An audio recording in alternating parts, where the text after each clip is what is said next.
Hello friends, आज हम Indian polity series का एक बहुत ही इम्पॉर्टेंट टॉपिक डिस्कस करने वाले हैं जिसका नाम है अटॉर्नी जनरल ऑफ इंडिया।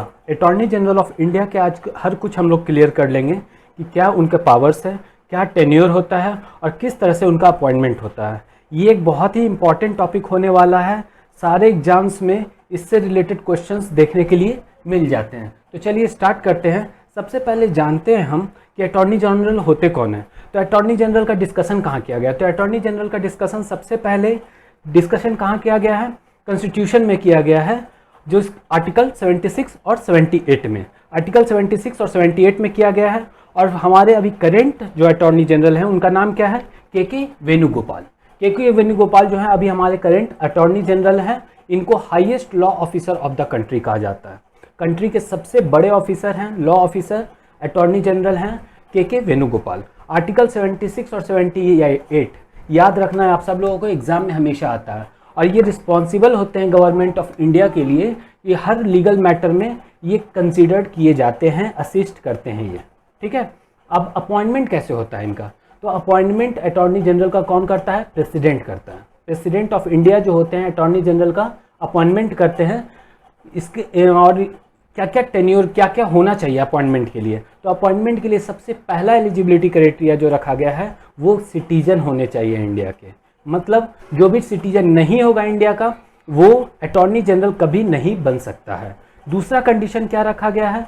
जज होने चाहिए हाई कोर्ट के 5 साल तक के लिए। मतलब 5 साल हाई कोर्ट में जज रहे हों या फिर वो सुप्रीम कोर्ट में 10 साल के लिए एडवोकेट रहे हों, ठीक है। या फिर एक हमारे प्रेसिडेंट के नज़र में वो एक इमिनेंट जूरिस्ट रहे हों।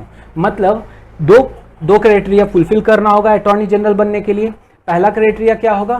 सिटीजन ऑफ इंडिया होने चाहिए। और दूसरा क्राइटेरिया क्या होगा? या तो जज हों हाई कोर्ट के 5 साल के लिए, या फिर सुप्रीम कोर्ट के एडवोकेट हों 10 साल के लिए, या फिर इमिनेंट जूरिस्ट हो प्रेसिडेंट के नज़र में। इमिनेंट जूरिस्ट का मतलब है कि बहुत ही स्पेशल पर्सन है लॉ के। इट मीन्स लॉ का सब कुछ जानते हैं, ठीक है। अब अगला हम देखते हैं कि टेन्योर क्या होता है।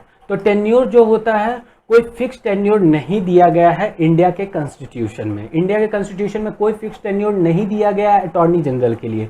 वो डिपेंड करता है क्या? प्लीजर ऑफ द प्रेसिडेंट पे। मतलब उनको कभी भी प्रेसिडेंट के द्वारा हटाया जा सकता है, रिमूव किया जा सकता है। अभी तक हम लोगों ने क्या देखा कि प्रेसिडेंट के द्वारा हटाया जा सकता है, रिमूव किया जा सकता है। कोई भी टेन्योर नहीं है, 5 ईयर 6 ईयर कोई भी टेन्योर अटॉर्नी जनरल के लिए इंडिया के कॉन्स्टिट्यूशन में नहीं दिया गया।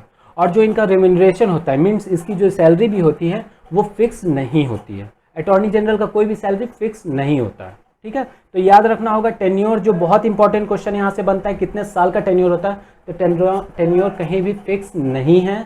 इनको प्रेसिडेंट कभी भी हटा सकते हैं। इसीलिए जब भी कोई नई पार्टी गवर्नमेंट में आती है, सरकार में आती है, तो वो एक नया अटॉर्नी जनरल बना देती है, क्योंकि टेन्योर तो फिक्स होता ही नहीं है। बेसिकली ये फुल टाइम जॉब भी नहीं होता है, ठीक है। अब देखते हैं क्या क्या ड्यूटीज़ होते हैं उनका अटॉर्नी जनरल का। तो ये इनका सबसे पहला ड्यूटी क्या होता है? गवर्नमेंट ऑफ इंडिया को एडवाइस देना। गवर्नमेंट ऑफ इंडिया को क्या करते हैं? ये एडवाइस देते हैं कि किस तरह से किसी भी लॉ को, किसी भी मैटर को सॉल्व किया जाए, ठीक है। प्रेसिडेंट इनसे स्पेशली एडवाइस मांगते हैं। दूसरा क्या है कि किसी भी लीगल कैरेक्टर का चीज़ हो उसमें इनको प्रेसिडेंट कंसल्ट करते हैं और ये अपना ड्यूटी परफॉर्म करते हैं as a legal advisor to the government. ये दोनों बात लगभग सेम ही हैं। He discharges the function conferred on him by और अंडर द कॉन्स्टिट्यूशन और एनी अदर लॉ। इनको कोई भी कॉन्स्टिट्यूशन के अंडर में या किसी भी लॉ के अंडर में कोई भी फंक्शन दिया जाता है, legal functions of government of India, तो यही डील करते हैं। और जब भी कोई केस लड़ना होता है गवर्नमेंट की तरफ से, तो इनको भी सजेशन दिया जाता है कि यही केस लड़ ले। अब क्वेश्चन मन में आ रहा होगा कि कब कोई केस लड़ना होता है इंडिया के बिहाफ में? तो इंडिया के बिहाफ में केस बहुत बार हुआ है, चाहे केशवानंद भारती केस था या मिनर्वा विल केस था। इन लोगों का नाम आपने सुना होगा।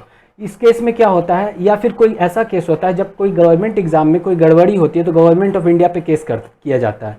उस केस में भी अटॉर्नी जनरल बहुत बार मिलेंगे जो वही केस लड़ रहे होंगे, ठीक है। और क्या ड्यूटी होता है? और इम्पॉर्टेंट ड्यूटी क्या होता है? गवर्नमेंट ऑफ इंडिया की तरफ से सुप्रीम कोर्ट में हो या फिर हाई कोर्ट में कहीं भी सुप्रीम कोर्ट में या हाई कोर्ट में कहीं भी गवर्नमेंट के बिहाफ में ये अपीयर हो सकते हैं। मतलब गवर्नमेंट ऑफ इंडिया के बिहाफ में ये हमेशा अपीयर होकर केस लड़ सकते हैं या उस केस को रेफर कर सकते हैं, उस केस के बारे में समझ सकते हैं ये, ठीक है।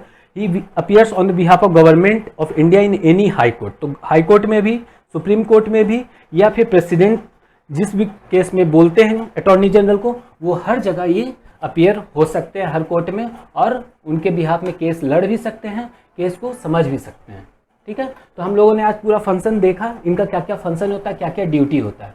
अब देखते हैं इनके राइट्स क्या क्या होते हैं।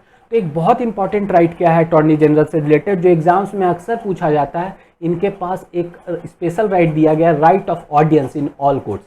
मतलब देश के किसी भी कोर्ट में ये जाकर बैठ सकते हैं, वहाँ ऑडियंस का रूप ले सकते हैं। मीन्स आज तक मतलब ऐसा नहीं होता है कि हर इंसान जाके हर केस में बैठ सकता है कोर्ट में, बट ये बैठ सकते हैं। एक एमपी को भी ये पावर नहीं होता कि हर केस में वो कोर्ट में जाकर बैठे, बट अटॉर्नी जनरल बैठ सकते हैं, ठीक है। दूसरा क्या इंपॉर्टेंट राइट होता है, right to take part in the proceeding of both houses of both the houses. Both the houses का मतलब क्या, लोकसभा में प्रोसीडिंग हो रहा हो, राज्यसभा में प्रोसीडिंग हो रहा हो, या फिर ज्वाइंट सिटिंग हो रहा हो, तब भी वहाँ जाकर ये बैठ सकते हैं। ये दोनों बहुत इंपॉर्टेंट पॉइंट है, याद रखना सब लोग कि लोकसभा राज्यसभा में ये कभी भी बैठ सकते हैं, एमपी एमएलए के बगल में जाकर ये बैठ सकते हैं, बस वहाँ वोट नहीं कर सकते हैं। ये जब एक्ट पास होता है तो वहाँ वोटिंग किया जाता है, उस वोटिंग में ये प्रेजेंट नहीं होंगे, मीन्स वोट नहीं करेंगे, बट प्रोसीडिंग को सुन सकते हैं किसी भी कोर्ट में, किसी भी लोकसभा राज्यसभा में, या फिर ज्वाइंट सिटिंग में भी। और एक स्पेशल पावर और दिया गया है इनको कि किसी भी पार्लियामेंट्री कमेटी के मीटिंग में, पार्लियामेंट्री कमेटी क्या होता है इसके बारे में अगर आप कहोगे तो मैं वीडियो बना दूंगा। पार्लियामेंट्री कमेटी एक कमेटी होता है, बेसिकली थोड़ा सा मैं बता रहा हूँ। पार्लियामेंट्री कमेटी एक ऐसा कमेटी होता है जहाँ पार्लियामेंट के कुछ लोग मेंबर बनाए जाते हैं उस चीज़ को, उसके बारे में डिस्कस करने के लिए। तो उस कमेटी के मीटिंग में भी ये जाकर बैठ सकते हैं, लेकिन वहाँ भी किसी डिसीजन को लेने के लिए वोट नहीं दे सकते हैं। मतलब देश के किसी भी कोर्ट में बैठ सकते हैं, लोकसभा राज्यसभा या ज्वाइंट सिटिंग में बैठ सकते हैं, या फिर पार्लियामेंट्री कमेटी के मीटिंग में भी बैठ सकते हैं, बस वोट नहीं दे सकते हैं। ऑडियंस का रूप ये कहीं भी ले सकते हैं, कोर्ट हो या लोकसभा राज्यसभा या ज्वाइंट सिटिंग हो या पार्लियामेंट्री कमेटी की मीटिंग हो, ठीक है। और एक चीज़ और है कि ये इनको सारा पावर जो दिया गया है, जितना पावर है, प्रिविलेजेस है, वो सारा एक मेंबर ऑफ पार्लियामेंट का दिया गया है। मींस एमपी की तरह ही इनके पास भी पावर होता है, प्रिविलेजेस होता है, बट ये एमपी तो नहीं होते हैं, लेकिन उनके तरह ही पावर और प्रिविलेज दिया जाता है। अब देखते हैं इनके पावर्स के साथ कुछ लिमिटेशंस भी है। ये एडवाइस नहीं कर सकते हैं जब गवर्नमेंट ऑफ इंडिया के अगेंस्ट, उनके विरोध में केस लड़ना हो तब ये एडवाइस नहीं कर सकते हैं। सपोज मैं गवर्नमेंट ऑफ इंडिया के अगेंस्ट केस लड़ रहा हूँ, तब ये मेरा साथ नहीं दे सकते हैं। क्यों? क्योंकि ये गवर्नमेंट ऑफ इंडिया के पार्ट टाइम एम्प्लॉय हैं, ठीक है। और दूसरा क्या है, एक्यूज्ड पर्सन को डिफेंड नहीं कर सकते हैं किसी भी क्रिमिनल केस में। लॉयर हैं बट एक्यूज्ड पर्सन को डिफेंड नहीं कर सकते हैं बिना गवर्नमेंट के परमिशन के। गवर्नमेंट ऑफ इंडिया का परमिशन इनको लेना मस्ट है, ज़रूरी है।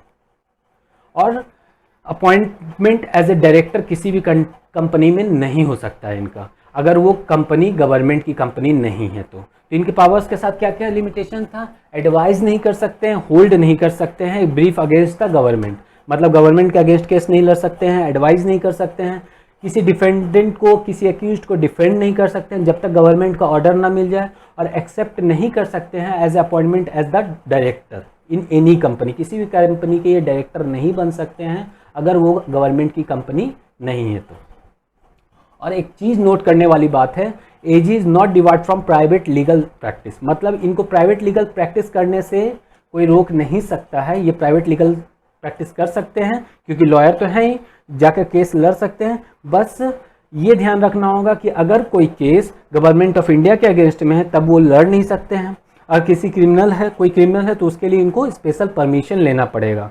और क्यों लड़ सकते हैं, ये प्राइवेट लीगल प्रैक्टिस कर सकते हैं, क्यों कर सकते हैं, केस लड़ सकते हैं, उसके पीछे सबसे बड़ा रीज़न ये है कि ये गवर्नमेंट के सर्वेंट नहीं माने जाते हैं, just as MP MLAs. Government के वो सर्वेंट नहीं होते हैं और उनका कोई फिक्स सैलरी नहीं होता है, कोई रेम्यूनरेशन नहीं होता है। इनको एक पार्ट टाइम एम्प्लॉय माना जाता है गवर्नमेंट का, और इनको कभी भी चेंज किया जा सकता है।